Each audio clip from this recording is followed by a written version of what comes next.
Живи темници, веќе оставаме храна за пациентите.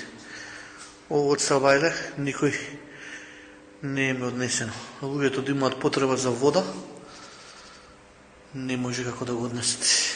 Институт за ТБЦ, ковид центар.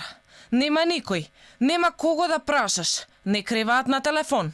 Семејствата оставаат храна и вода за нивните блиски, но таа со часови стои на маса и нема кој да ја однесе.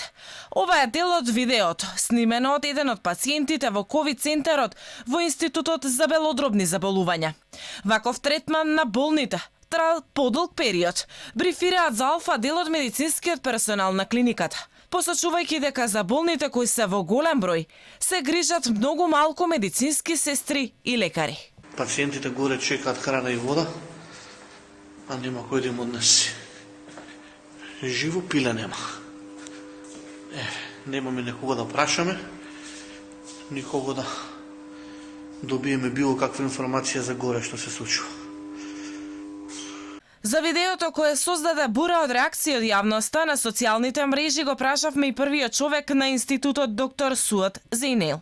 Тој за Алфа вели дека е запознаен со ситуацијата и превземени биле соодветни мерки. Во тек сме со случувањата, ги преземаме сите мерки. Известен е Државниот здравствен и санитарен инспекторат и во текот на денот излеземе со детални информации. Во изминатите 24 часа во ковид центрите во Скопје хоспитализирани се 65 нови пациенти. Само на интерните клиники се направени 20 приеми, од нив тројца биле хоспитализирани на Институтот за белодробни заболувања и ТБЦ. Во овој ковид центар се лекуваат вкупно 52 пациенти.